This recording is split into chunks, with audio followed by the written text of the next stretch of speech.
Hey VC, what's up? It's me, yours truly. I am back to post a quick video here. This is going to be a quick video response to Hanna, the Omaha introvert. I don't remember if it's a contest or just a thread that she put up a couple weeks ago. I'd done a response to it and I was going to post it, and I think I accidentally erased it. So just thought I'd pop down here really quick and post another response to it. Didn't really put together like an idea or, formulate what I was going to talk about in the video. So this is more or less going to be kind of blah. So forgive me if I started to ramble or go astray. But simply put, her question, or kind of what she was asking us to ponder, is when it comes to music, what you enjoy, what you buy, what you listen to, what you get into, blah, blah, blah. Kind of which tends to hold a little more, which tends to grab you more? Is it typically more so about the music, or is it more so about the lyrics? Okay, which again is a question I think all of us kind of ponder to some degree over the course of our music life, of just kind of figuring out which is more important. I think one of the tricky things in answering that question, and again, if I get scattered here, forgive me, I'm just gonna kind of ramble. But I think one of the trickiest things about that is kind of distinguishing the difference between music and lyrics. I mean, we say it, and I think we kind of think right away we know exactly what we mean when we say that, but I think it's a little more complex than that. And one of the examples that I would give is, let's see. Well, let's just take Michael Jackson, for example, because I think that's a perfect one. I actually pulled out one example like 10 seconds ago when I thought about this right before I hit record. Like Michael Jackson, one of the greatest entertainers of all time, in my opinion. I mean, the guy was he was a great entertainer. Period. Now, when you really get down to it, when you think about most Michael Jackson songs, even for people that love him to death, such as moi, when you really get down to it, there wasn't a lot of things that were so special about his songs. I mean, even stuff like, Thriller, as big as it was, you listen to the lyrics of Beat It, what's so special about those lyrics? I mean, absolutely nothing. It's kind of the most basic, straightforward. They told you, don't you ever come around here, don't want to see your face, you better disappear. Ooh, it's like, what's so special about that? And even with a lot of Michael Jackson's songs, not all of them, but with a lot of his songs, you take his vocals out, especially his later stuff, it's some of the most bare bones, simple, straightforward music and melodies that you'll find. There's nothing, just incredible about it. Man in the Mirror, just kind of one that comes off the top of my head. Listening to an instrumental of that is probably not something that you'd want to do over and over and over. So if his lyrics weren't always like the greatest and most creative and deepest things ever, and some of the songs and the beats and the melodies that he sang over were so plain, in a lot of cases, what in the heck made Michael Jackson so special? What made him like the greatest pop star of all time? And I venture to say it was because of the delivery that Michael brought to the table that he and only he could do. And kind of a prime example of that is, this is why I pulled this out, is off of Jermaine Jackson's solo album here. There's a song, my favorite song probably by Jermaine, is Tell Me I'm Not Dreaming. Okay, on that song, and you find this on a lot of the Jackson records too, like the song like, Torture and stuff like that, other songs like that.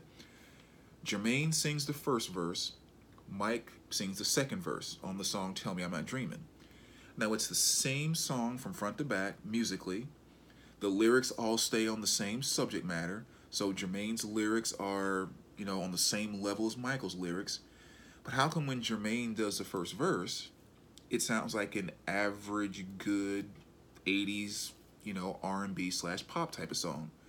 When Michael Jackson does the second verse, it sounds like if he'd have done the whole song, you could have picked that song up and put it on Thriller and it wouldn't have been out of place. One of the biggest records of all time.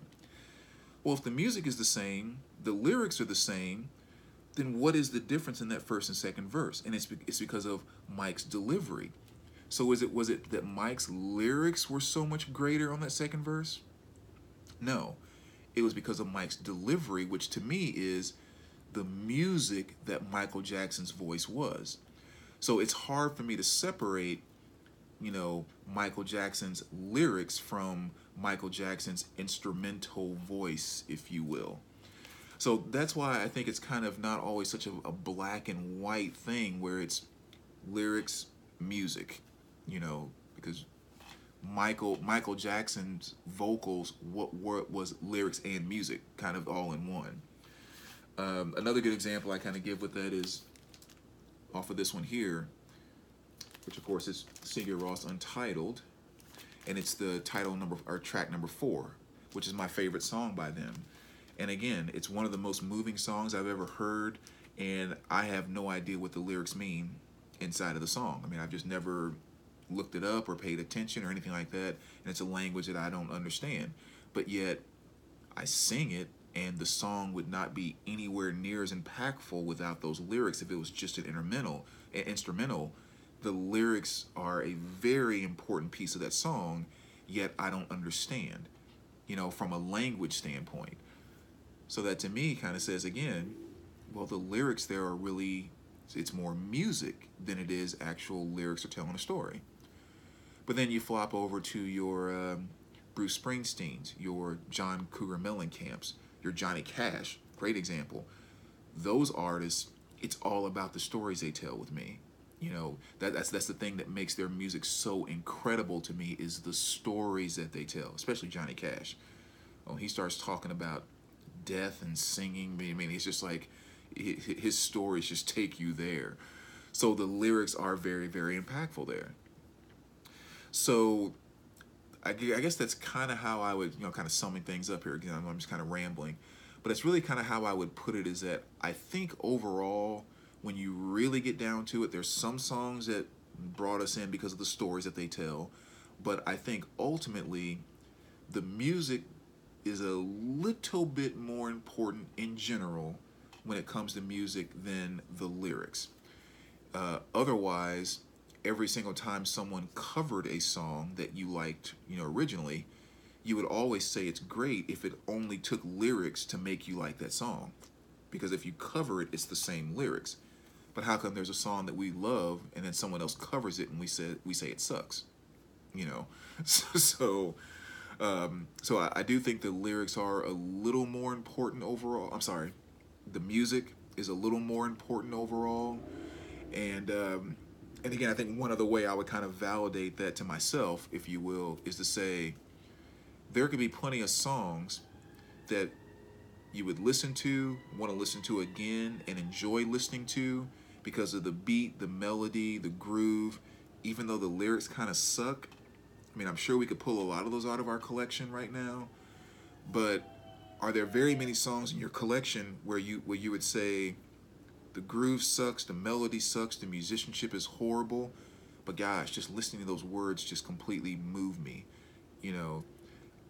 I would guess that most of us wouldn't say that as much as there's some good the melodies or whatever else really kind of,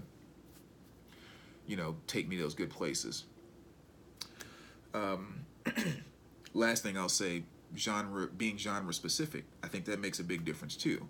I think certain genres of music lend themselves more so to lyrics being more impactful, and other genres can lend themselves more so to music being more impactful. Good examples, I know if I go over here to my metal section, for example, I mean, I have like 10 Testament albums, and I love Testament. One of the greatest thrash bands, Overkill, another great example. Ton of their stuff. Now, could I put on every Overkill album and promise you that I can sing 50% of the lyrics on those albums? Probably not even close. Could I air guitar and kind of, be actually doing what's taking place? Could I do that probably more accurately and more often than I could reciting lyrics on my Testament and Overkill albums? Yeah, I could probably more accurately do that with more songs than I could regurgitate all the lyrics. So that kind of tells me that, for me personally, with a lot of metal, especially on the thrash side of things, the music tends to capture me or draw me in a little bit before the lyrics do. Now, when you go over to my 60s, 70s R&B, or kind of my R&B section in general, yeah, I mean, of course, there's fantastic music there, but I could probably sing a lot more of those songs and repeat a lot more of those lyrics than I could in my metal section. So that tells me that lyrics play a slightly bigger role for me in the R&B section, or in my R&B listening world, or whatever. So, you know, again, there's just so many different angles and places where that kind of comes from. But yeah, I mean, that's kind of my 2 cents on the whole thing.